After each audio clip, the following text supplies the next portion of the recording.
Welcome back. You're still watching Citizen Extra here on Citizen TV. We continue this discussion with my panelists this morning: Anthony Loch, MP Mathare, Odoyo Owidi, Eric Wanjohi, and Mohamed Gulaid, chairperson of the Chama cha Mashinani. Just before the break, of course, we were looking at the top two amendments as proposed by Jubilee Party with regard to the election laws. One was a definition of the chairperson. The other one was a qualification of the commission's chairperson and what it means going forward. The third one, and probably we're not going to be able to cover all the amendments. They're quite a number, 8 pages long. Some are very technical, but we just cover some of those that stand out. The third one has to do with quorum. This one is covered in the Independent Electoral and Boundaries Commission Act of 2011 on the quorum. And the quorum, this section 5. The quorum for the conduct of business at a meeting of the Commission shall be at least 5 members of the Commission. The current Commission has 7 members, so 5 members form a quorum. The amendments, as contained in the Election Laws Amendment Bill of 2017, and if I may read this, the Independent Electoral and Boundaries Commission Act 2011 is amendment in the second schedule, deleting the word 5 members of the Commission appearing in paragraph 5 and substituting therefore the words half of the existing members of the Commission, provided that the quorum shall not be less than 3 members. So 3 members of the Commission form a quorum. What does that mean? Does this mean therefore that 3 members, and you could have different teams of 3 in this instance out of the 7, does it mean that 3 members and then a majority of the 3, which means 2 members, can make a decision for the entire Commission? Yeah. Anthony Loch. Yeah, it's very interesting, and maybe we should read this provision with the first proposed amendments. Then it begins to fall in place.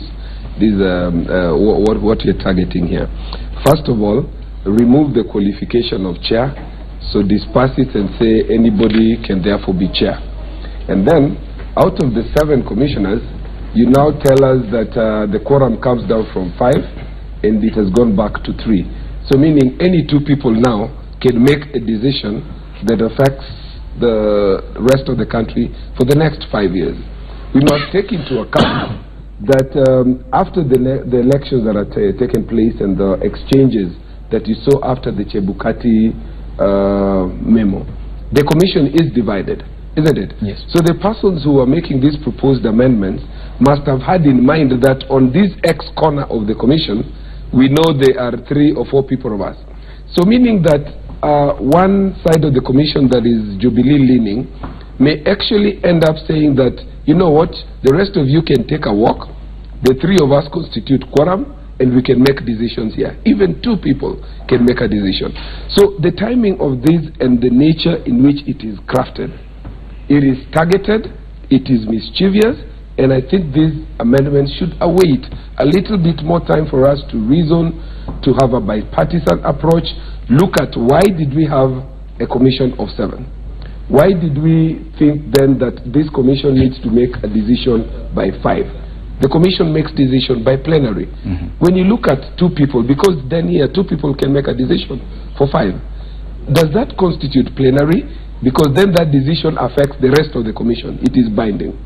I think this thing needs to be thought through again. Yes, Manawid. Fred, I would like to look at this thing from a very political perspective. We have 3 members capable of forming a quorum. Let us not pretend that Jubilee, as it stands today, runs the government, has the powers to withdraw even security from their opponents at will. What would happen on the day that the elections is about to complete? Jubilee decides to withdraw security for those commissioners they believe will not play ball.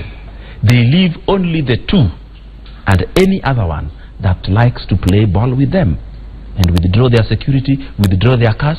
So at the hall there, you discover we have only 3 commissioners, of which 2 will do whatever Jubilee candidate tells them. That is a very legal way of rigging this thing. So they will go there and announce anybody they want. And because it is in law, you cannot take them to court on the basis of having had 3 commissioners to do their bidding, to play their ball. So let us look at this thing as a very dishonest amendment to the law. Yes. At a very bad timing, that if Kenyans were to decide fairly, without the partisanship that the leaders have built over the years, then it would be an impeachment on the current president. But remember also, it is these very leaders who make Kenya so split that nothing said by their leaders is wrong. Even if it is go and murder so and so, it will not be wrong if it is our leader says. Both sides of the political divide. Eric Wanjohi, there is a foreseeable risk in this when you have a number like 3 out of 7 being able to make a decision, because you could have another 3 actually saying they've actually created their own quorum elsewhere. Yes. And what happens in such an instance? Because moving forward, this could have even a negative effect. Even Jubilee is pushing for it, but if at all a group of 3 that is opposed to Jubilee has a quorum, it could also come back to bite the same party. Don't you think that this particular provision, this particular amendment, was not probably thought through well enough? Bwana Indimuli, the amendment that you've read says that a quorum shall constitute of half and not less than 3. Half or not less than 3. But before I respond to it, half of the members available. Half of the Half members. of the existing members. Of the existing members. Meaning that one can be eliminated or eliminate themselves. Mheshimiwa not available, existing members. Existing, okay. Which means, existing means, these are the members. Existing is a synonym. This is available. existing. The difference But is in the wording. let me ask Just for clarity, the difference in the wording is that the section they look to amend reads this way: the quorum for the conduct of business at a meeting of the commission shall be at least 5 members of the commission. Correct. Yes, that's the wording. Yes. So this one now says that delete the word 5 members of the commission and substitute therefore with the words half of the existing members. And then it adds the word provided. Is very mischievous. And it says provided. It means they have a plan to remove somebody one way or the Provided other. that the quorum shall not be less than 3 members. Let me ask our honorable brothers here. What would you advocate for as a quorum? 5. 5. Mheshimiwa? You see, the reason that we had this threshold at 5 is so that the decision that is carried carries weight. Remember that when we had the Supreme Court decision, these guys say that some 4 Wakoras sat somewhere and they're affecting the votes of 4 million people, 15 million people. Now, if you allow me to use the word, that president's word, Wakoras, 3 Wakoras, 2 of which can be able to sit at a corner and make a quorum, will be able to affect the rest of us and decide their president. But what would you advocate for as quorum? The quorum must have international best practice. Which should be international benchmark. These are 7 commissioners. 5 makes logical sense. When now, you lower it to 3. Okay. Bwana Indimuli, there goes my point. That this is a bill that has been taken to Parliament for discussion. What is our honorable brother doing about it? Has he gone to advise Parliament that here, let us change this into 5? You see, we can't legislate by being on media and talking about things or processes that are happening in Parliament. But he should be in Parliament, telling Parliament, advising Parliament that this is what I recommend. Whether or not they take up his recommendation, it has been recorded in the Hansard for the benefit of this country. What are your thoughts about now? That my thoughts about it is that at least international practice, as Mheshimiwa has mentioned, should be at least half of the commissioners. But that's just my take. Then when you have the half of the commissioners, put in place mechanisms that will subject all the commissioners to participate in meetings. And if not, let there be implications. Mheshimiwa here can tell us that if you miss Parliament 3 times, what happens without any tangible excuse. Now, the same processes can be put into such a bill, saying that quorum will be this amount, and these are the requirements for a meeting, that you cannot meet, you cannot miss out 3, 4, 5 subsequent meetings or whatever legislation that they bring. But let us do that process in Parliament. Now, looking at it as a Kenyan, without any partisan affiliations, reducing the quorum to 3 and the implications therefore, What do you think about that, Bwana Gulade? For a decision as big as the kind that IBC should be able to adjudicate. First of all, Fred, we have 7 commissioners in Kenya. Do you know how many commissioners India has? India had, until I think a few years ago, only 1 commissioner. Only 1 was the commissioner of the Election Commission. Now I understand it has been expanded to 3 something. I think there was an argument about the balance of the regional balance. So what is the purpose of the commission and the commissioners? I mean, in the end, it is the chairman who declares the presidential results, and the chairman does not consult with the commissioners on. Does not? Yeah, I don't think he does. I think it's the result that streams directly from the constituency, that is tallied up and then announced. So the composition of the commission right now in this scenario, in my view, is not of much significance, I guess. If it wasn't of any significance, why would there be need to even touch the quorum in this amendment? I think in the whole amendment, the issue of first the commission's chairman and the issues around the commissioners is the weakest link within the amendment. I think it just came by the way. To me, the most significant are the other technical ones. If you could allow me to intervene with one line. Yes. The quorum as it is defined at that new bill is going to create a very serious problem, because if you allow 3 and we have 7, we are going to have 2 commissions existing if this division in Kenya continues. We can have one group in one corner and another one group in one corner, each group declaring their own candidate, like happened in Kisumu sometimes back. 3 can make a quorum, and there are 7. Yes. So in fact, one can even have 4, one can have 3, or 3, 3, 1 out. But even the express inclusion into that bill of existing members is very suspicious. What really necessitated this idea of bringing existing? It means somewhere between now and 26, one commissioner will be dealt with one way or the other, either suspended, something will happen. This is what we see. In politics, you look at the actions and statements of politicians and you can predict what they're up to. Question is, are we looking to reduce the number of commissioners before the next elections? By one way or another, as Bwana Widi suggests, but we'll continue that discussion. For now, we do understand the National Olympics Committee of Kenya are holding their elections today. Reporter Bernard Nong is there. Let's get an update from there. Very good morning to you, Bernard. What can you tell us from where you are? Well, thank you very much, Fred Indimuli. I'm at the first floor of the Panari Hotel, where I can tell for a fact there's a buzz of activity. In just a few moments, it will be the National Olympic Committee of Kenya General Assembly. Just to give a brief background as far as this event is concerned. Remember, it was supposed to take place earlier this year, but a court injunction was sought by one of the federations, and subsequently it was pushed to a later date, and that date is today. And just to give us a sense of what exactly is going to be transpiring right here, I'm joined by Mr. Omweri, who will be giving us a sense of what is expected. He is the returning officer of the elections that are set to take place in a few hours' time. Of course, this is also a General Assembly.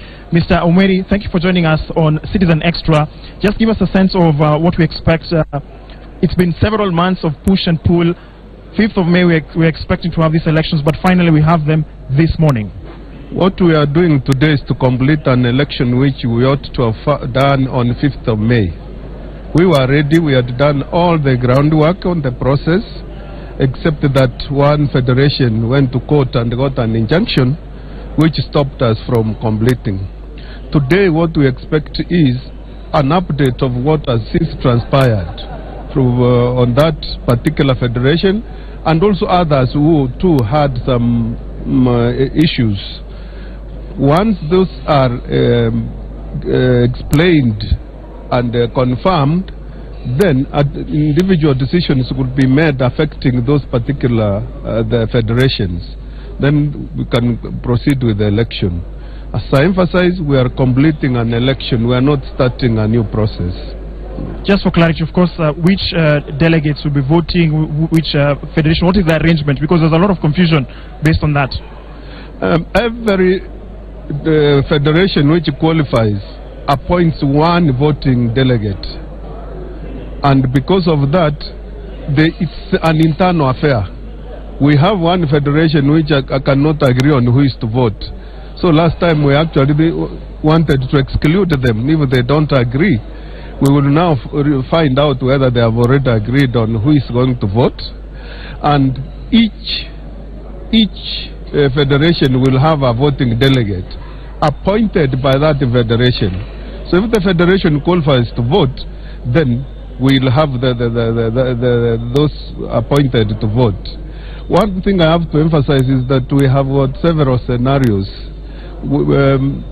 When the Extraordinary General Assembly met in 5th September, they said they opened up the field to new entrants. We are ready for those also if that one is confirmed. We also have the original voters list. So we are ready for any scenario, and whatever is correct is approved, we will be able to do the election. Yeah. Thank you. That is Mr. Omweri Angima, the returning officer of the National Olympic Committee of Kenya. Elections that are set to take place. It's not the only thing that is happening this morning. Of course, it's an annual General Assembly. The fact that the elections will be taking place is just part of the process, just to remind ourselves of what is expected. I can tell you for a fact one of the officials is just ringing the bell right now, meaning that the delegates and the voters are heading into a secluded area where they'll undertake that particular process. And of course, as the meeting is going to be underway, what we're expecting to begin right now in the next few minutes is that they'll be doing the reading of the notice of the convening of the meeting, the chairman's opening remarks, and then confirmation of minutes. Of course, just using the same format that most annual general meetings utilize. But what is important is to realize which particular posts are up for election. That is the executive committee, and that is the president, the first deputy president, the second deputy president, the secretary general, the deputy secretary general, the treasurer, the deputy treasurer, 3 members of the executive committee, 1 women representative, 2 athletes, that is male and female, and some of these positions are unopposed. For the male position, Humphrey Kayange, the former Kenya Sevens captain, will be elected unopposed because there's no other challenger in regards to the particular constitution. That is the NOC constitution. Of course, this entire process is being guided by the NOC constitution. Just remind ourselves is that some of the federations have issues, as you've heard from the returning officer there. He has mentioned categorically that some of the federations have their own internal wrangles, others have a high court issues. You can remember the 5th May elections were postponed because of the fact that the Taekwondo Federation went to the High Court seeking a court injunction because there was an issue as far as their registration that had not been officially recognized by the Registrar of Sports. So ultimately, in the course of this morning and obviously into the course of the afternoon, we'll be following the proceedings here at the Panari Hotel, where the National Olympic Committee of Kenya will be holding its annual General Assembly. Remember, it has been having a lot of challenges. If you look at the past year has been, remember, 2016 Kenya was competing at the Olympic Games, and immediately after the Olympic Games, NOC has been in the headlines for all the wrong reasons, and this time round it's for them to try as much as possible to clean house. Hopefully a new mandate will be in place as far as the executive committee is concerned, the decision-making body. Of course, there are a lot of issues also will be discussed in the course of this morning, but the key focus for this annual general meeting is to elect the new office,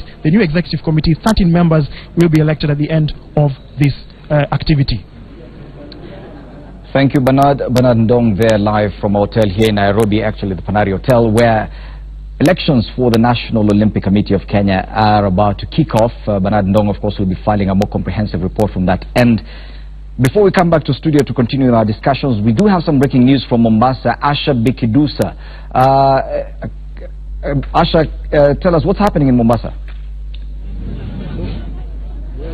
Yes, right, Fred, I'm coming to you live from Mtwapa here in Kilifi County. Actually, Mtwapa is in Kilifi County, and whereby yesterday night they said that someone was shot dead and several others injured. The residents here say like 6 people got injured yesterday night when there was a confrontation between the police and the residents here, and unclear circumstances that one person was shot dead.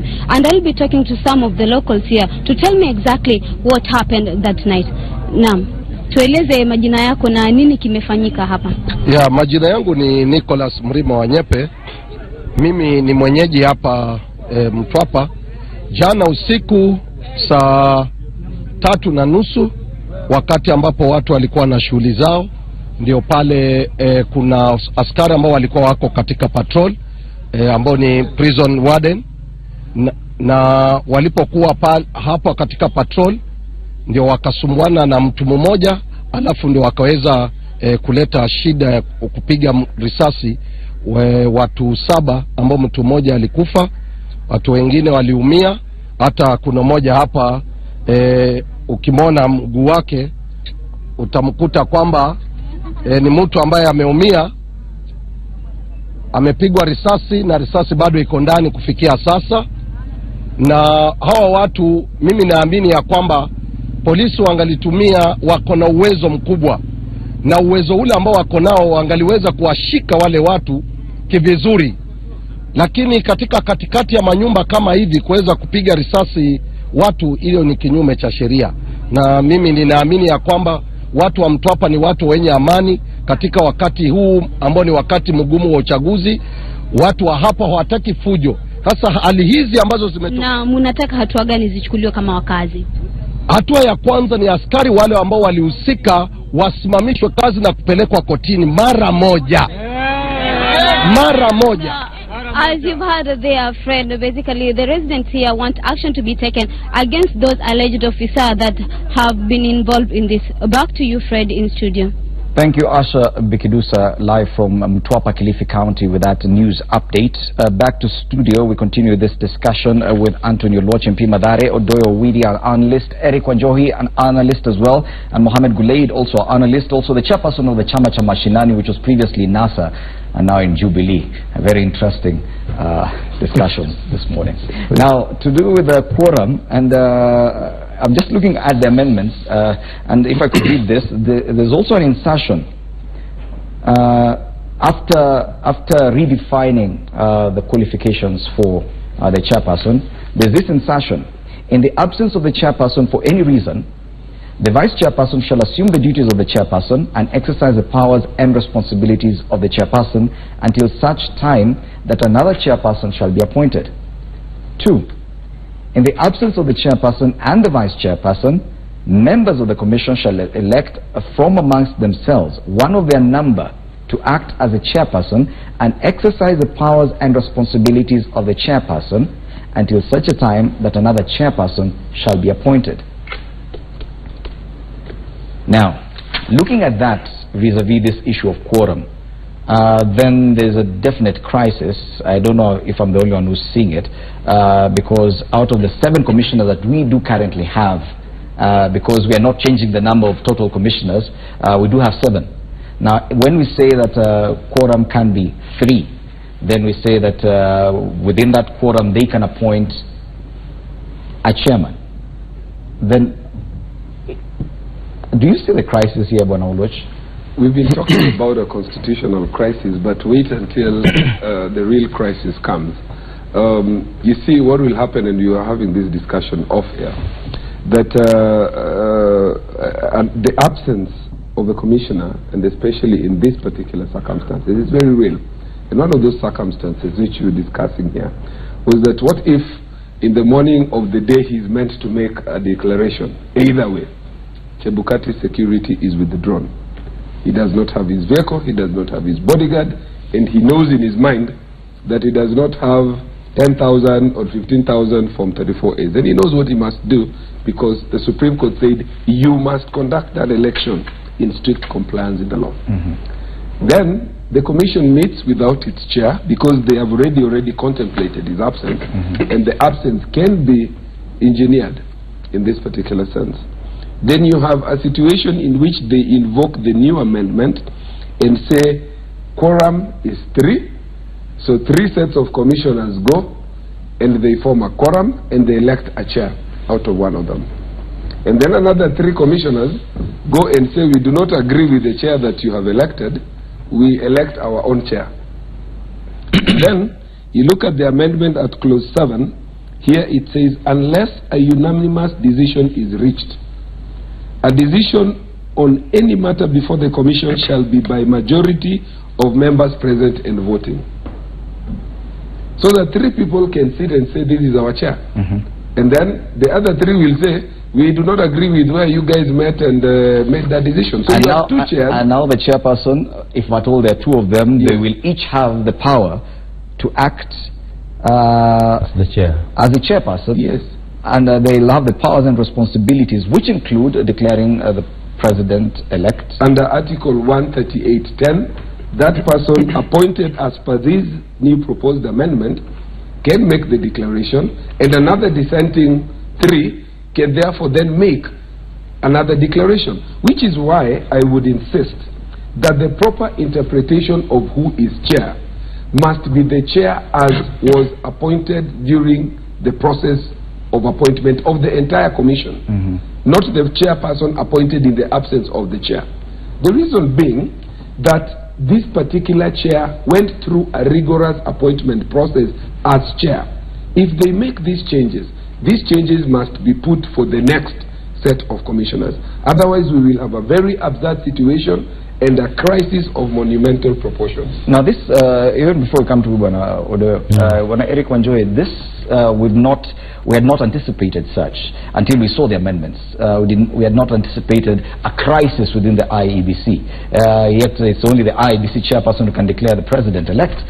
Now, it is a hypothetical situation, but it can actually turn out real, where you have 2 sets of commissioners. We've already been talking about possible cracks within the commission. We've seen what happened within the Supreme Court, where there are those who dissent and those who agree. If we change this quorum and we give 3 commissioners room to appoint a chair, don't you foresee a problem where the kind of crisis we're now looking at is even more monumental than even the ones that we've been perceiving? Bwana Ndimuli, what you've just read to us in terms of the amendment, proposed amendment, is very clear. That in the absence of the chair, who steps in? The vice chair. The vice chair. So there's no vacuum. And note that such a case, as Mheshimiwa has brought it forth, comes at the point of declaration, which is very important. So to declare the results, you don't need an appointed chair by the minority or the majority of other commissioners. There is already a vice chair who steps in to take up the functions of the chair. So the amendments are perfectly clear. At the moment right now, with the current laws that we have, if there is no chair, there is no declaration.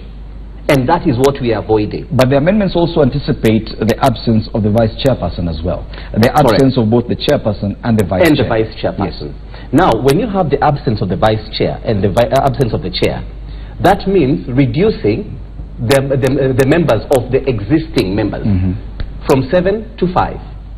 And that is why it says, member composition shall be half and not less than 3. Now, when it comes to 5 existing members of the commission, half is 2.5, and you cannot have 2.5. Hence the 3. Hence, not less than 3. And the 3 surpasses the half. So it is very clear. So mathematically it works. Mathematically it works. Practically it also works. Because if you do not have 7 members and you only have 3 members, does it mean, you only have 5 members? Does it mean that the commission does not function? Okay. When that actually makes sense. What really in the absence of the chair and the vice chair, that means the number of commissioners is automatically reduced to 5. Then 3 is beyond the half point mark. So therefore, yes, 3 people can actually form quorum. Assuming we remain at 7, right? No, at 5, because 2 have come out. No, assuming that right as we go to the election, we have 7, 2 are not there, isn't it? But what really constitutes the absence of a chair or a vice chair? What constitutes the absence? When do we declare that he's absent? When he's missing from what place? Because he can convene his own somewhere, and these other 4 come and say, our chairman is not there. So we are constituting a new team, and we are electing a new chair. What if he's present and refuses to speak? He's not absent and says, I will not make a declaration, but he's at moment. Now, in such a case, no. In such a case, that is an electoral malpractice. If the chairman comes and says that there is a result and I will not announce it, of course he has committed electoral fraud. That's an electoral malpractice. He doesn't agree with the result. Assuming he does not have to agree with Mheshimiwa. And say, I don't have 11,000 from 34. And on that particular day decided, I will not announce this result. Mheshimiwa already came there. And Mheshimiwa, you went to court, or people that you align yourselves to went to court. This is a minor KI court case. and you want the part of saying that the results that are announced at the polling station shall be the final results. At the polling station. But Mohammed Gulay, the result, the chairman has. Let me add my voice to like this. we are opening up Pandora's box. Yes, no, but what I think the amendment does not suggest in any case that the chairman will be, the powers of the chairman will be taken away. There will always be a substantive chairman and a substantive vice chairman.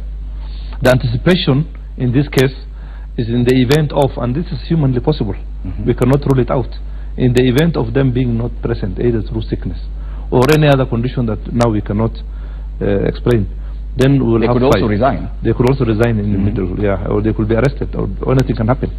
So what happens now? We cannot have a commission that cannot declare results. Somebody must stand up and be able to say the presidential results is declared as such. Okay. Yeah, but one of the key problems we had in this election was somebody creating a mischievous absence of a key person. How are we going to guard against some mischievous person creating the absence of a chair or a vice chair?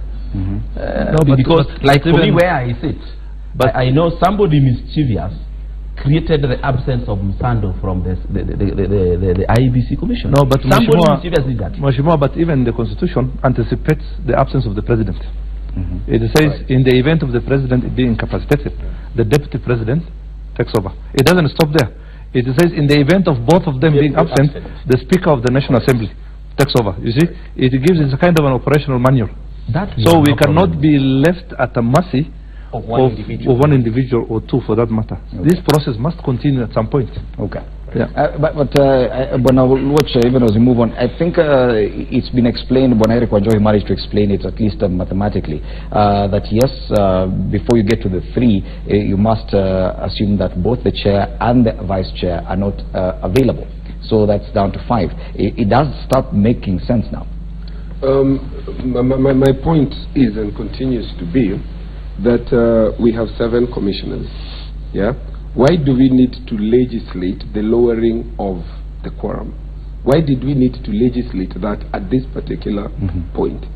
And we must then look at the mischief at the targeting of the position of the chair, allowing anybody to have the powers to occupy that position, and then read it together with the lowering of the threshold. It is the mischief we are looking at. We must make laws for posterity, not make laws for purposes of convenience and the occasion. And the occasion for which this law, the lowering of threshold, is being made, it is an anticipated outcome on the 26th of October. Wow. Yeah. The other big amendment, of course, proposed is on the transmission of results from purely electronic now to include a manual option, where if in case of any discrepancy, the manual option prevails, because it was part of that Joint Select Committee discussions, and we deliberated on a lot. It went through Parliament without any amendment, without any comma or full stop being added or removed. Now we're going back and including some things. This manual transmission of results was one of the biggest contentious issues. Why do you think it is necessary to have it back now? Let me tell you what is happening. Jubilee is taking us back to purely manual. Forget about in case of any discrepancies, because these discrepancies can be created mischievously. They can be a creation of some person so that we use the manual. Why we are going back to manual? Because the last time an election was rigged successfully without much complaints was in 2007, which we were entirely manual. But this one, having been caught red-handed in the act, and the courts proved that the votes that Kenyans voted in the polling stations did not get to Bomas. Nobody can prove, not even President Uhuru Kenyatta can prove that his Mutomo vote got to Bomas. There is no trace. There is no way of tracing. Even when they are told, open the server so that we receive the log. Today, if you want to know the people who has called you and sends you text, Safaricom will give you a call log, so that you see that already from wherever he was, he called me for this many minutes. That is not possible with the opaqueness that we are trying to create in this election. We are trying to create a situation where the chairman will announce the results without the public knowing the source. This is what they have always wanted. This is what happened on 8th. The elections took place. At the end of it, the winner was announced and nobody could see where the results came from. When we go back to manual exactly purely, this is what is going to happen. Because there's nothing we are going to display for me who's presided over the counting of votes in my constituency, and I noticed my candidate maybe got 50,000. Can I see that 50,000 displayed at the National Tallying Center so that I confirm that the votes that came from here are this? But when we go to purely manual, it will be impossible to see, to verify that the votes that my people made, the 50,000, are here, because I will wait for the chair to give me the results. Bonajoy, I know you want to react to that, but even as you do that, the question is, now that we've already moved to the digital system, and that was the primary system on August the 8th, the expectation therefore is that we're going to improve on that system. Does it mean therefore that when we have problems, we get rid of it and revert back to the old system? Bonangibuli, let me first correct my senior, Mheshimiwa here, and tell him that the results that were announced at Bomas were from the polling centers. He cannot come and tell us that the results from the polling stations did not get to Bomas. That is not true. And let me say what happened actually at the Supreme Court. Fred, you've been given money. You've been given the opportunity to transport money from point A to take it to point B. You have indicated that you're going to transport this money with a van. What happens on the material day? You take the money from point A and deliver it to point B. When you get to point B, the recipient at point B tells you, no, the vehicle that you used to transport had some technical errors, even without specifying what the technical errors are. So go back and transport the money again. You get? Probably the technical error was you used a white vehicle instead of a blue vehicle. Now, this is what happens. The introduction of that whole process is to say that the money you collected from point A ought to be checked in order to confirm whether it correlates with the money that you delivered at point B. Because that correlation is what brings about transparency. If you collected this amount, does it correlate with this amount that was delivered? In the case of the Supreme Court, there was no attempt to actually verify through a forensic audit that the results as declared at the polling station on Form 34A correlate with Form 34B and correlate with Form 34C. And that is what one of the minority judges came and said. When I looked at the petitioner's documents, compared it to the registrar's report, and counter-checked with what IEBC, the first respondent, had brought about, I realized that what the first respondent had brought as evidence of what transpired at the polling station correlates with their case. And the petitioner does not have grounds for the nullification of an election.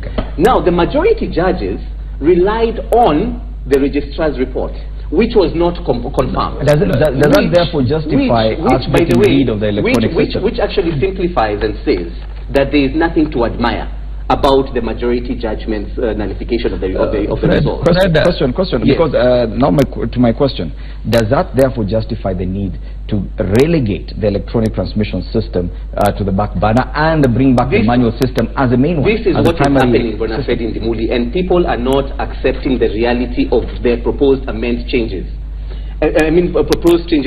Proposed amendments. We are not doing away with the digitalization process. We are saying, in as much as there is digitalization process, let it be backed up with the manual transmission. And not just backed up with the manual transmission, but there's got to be confirmation that this particular physical Form 34A that was declared at the polling station corresponds with Form 34B and corresponds with Form 34C, irrespective of the vehicle that you have used to transport those forms. I think, Fred, I concur with Mheshimiwa here. And I think this amendment actually helps even the NASA coalition, particularly in as far as some of the issues raised with regards to, the transmission of results, the errors that were made, and what has led to the nullifications of the results during the Supreme Court ruling, is that there were mistakes made on the forms. Some of the forms either were not signed, or either deliberately by omission or commission had been transmitted through a wrong, in a wrong form. So that can happen to anybody. This time maybe NASA cried foul. It can also happen to Jubilee. So it cuts both ways. What I think, Fred, is the issue here is not about legislation. It is more about the trust. Correct. There is the absence of trust. So if the elections are held today, or on the 26th, and now we will have two systems according to this law, obviously the dominating system remains the transmission electronically. But an argument can come that somebody has erroneously or by mistake written wrongfully and fill in the wrong forms, the wrong figures in the forms. What do? Do you cancel again the whole election, as has happened now? Or will it have been cheaper just to go back and recheck again whether the actual form, which is still in the constituency, by the way, these forms are not being delivered physically. They are being scanned and sent through the KIM system. Yes. So the original forms, the originals stay maybe wherever they are, or maybe they come much later. But in this law, I think now it makes it much easier. Instead of, let's say, cancelling the whole election, you rather go to the contentious areas where there's a dispute. And then Fred, I want us to be very clear about this. First of all, we have to be very clear. The reason why Raila Odinga went to court was not because Uhuru Kenyatta had more votes than him. It is because the votes that were used to declare President Uhuru Kenyatta the president-elect had no connection, had no correlation with the votes that were voted at the polling stations. No correlation. So to prove this, they asked, let's bring Form 34As and 34Bs, and you open the server where these were being transmitted to prove that what is written on this Form 34As are the same ones that are in the server, because from the server we were seeing some display. That display was so opaque that it could not even tell you the source of those votes. So it is telling us that it doesn't matter how the votes were transmitted. No single voter in Kenya, including the president himself, can transparently verify that I voted at Mutomo Primary School. At the constituency tallying center, I saw it, at the polling station I saw it being counted, or my agents did, and after that it was tallied at the constituency tallying center, and my agents or me saw it, and the figure that was got there say 80,000, I saw it written at Bomas 80,000 for my constituency. Nothing like that happened. So in order to prove that that may have happened and wasn't made public, let's see the Form 34As that came from the station. Let's see the 34Bs that came from the constituent tallying centers. Let's compare them with what was at Bomas. What was at Bomas could only be found in the servers, the log, that this is my... Are we not saying the same thing? No. Yeah. He's actually contradicting himself, and not only contradicting, but misleading the public. We need to be very clear on this, Bonindimuli. There was no attempt whatsoever to confirm the figures. No. There was no attempt, Mheshimiwa, to confirm the figures that were in the polling station, whether they correlate with the output at Bomas. Okay. There was no... How could there be, and they refused to open the server? Remember, James Orego said, we wanted... This is where the Supreme Court says... Let's hear what Manoloch has to say. Okay. With this particular amendment, this inclusion of the manual, what exactly does it mean, and why is NASA so opposed to it? Let me put it this way. There was the Safaricom component of this that we must try and bring into this. When the results were finally counted, there was a contract Safaricom was given to create a safe passage of the results as counted and put in the KIMS kits to a remote server in France, and then create a safe passage back from that server into the public portal at Bomas of Kenya. What NASA has been saying, and which Safaricom is trying to duck, is that they created a passage to this remote server in France, and the results terminated there. There was no safe passage back, so that what you saw at Bomas were not the results as were transmitted out of the votes cast from the polling station. So we must understand that when we are trying to say that this reversion into manual system is a mischievous taking us back to the pre-Kriegler era. You remember when Kriegler came here, he told us that the problem is never when people go out to vote. People wake up very early, and Wanjiku goes out and award to vote very early and very, very faithfully. The problem begins at transmission, and which is why in a bipartisan way, the select committee came up and said that unlike the process of identification where you had a complementary system to identify people with no biometrics, transmission was purely electronic, isn't it? Now, to try and take us back and then say that we will do it electronically, but in the event of any dispute, the manual one prevails, is to tell us, and you must now look at the election offences. Election offence has been created here saying, you fail to sign, you are guilty of an offence, 7 years and plus some fine there. What if in a situation where votes have been properly cast, the transmission says one thing, and then the person with the manual one, somewhere along the line as it happened during Kivuti's time, is forced to put and sign something different under the threat of a penalty and imprisonment. Then they come with it to Bomas. The will of the people will not have been reflected in that document. They are trying to tell us that is what should prevail. I think the Msemakweli here is, we are all agents of various political parties. We come, these are the counts, and we all agree it is the count.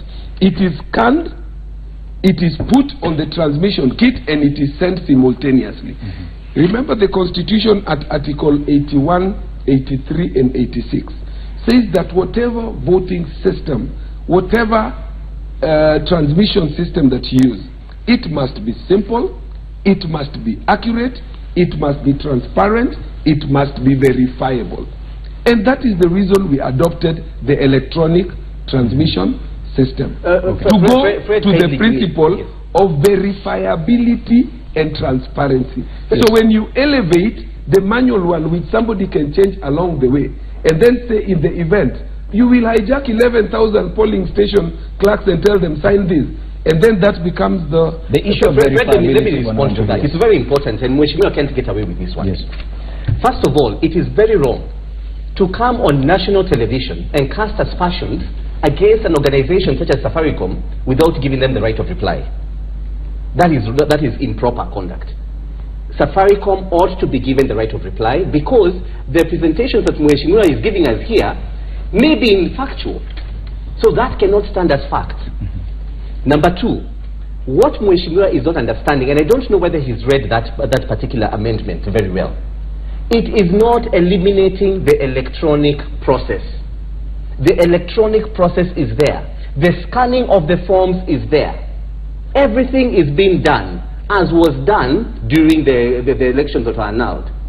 The only insertion here is to say, in as much as you are transmitting this result electronically, those physical forms that you're transmitting also ought to be transported to the National Tallying Center. And when that is done, it answers his question, and it answers my good friend and senior Mweshimiwa's aspersions as well, where it says, all what you need to do is to confirm, do the results from the electronic system tally with the results from the manual transmitted system.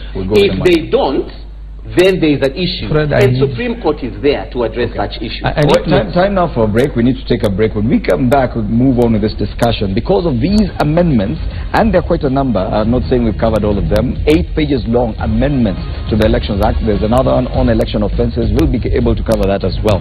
But the situation we have now is, because of these amendments, the talks at Bomas between IEBC, Jubilee and NASA representatives collapsed yesterday. Where do we go from here? Do we still have an election come October 26th? And if we don't, where next? That after the break.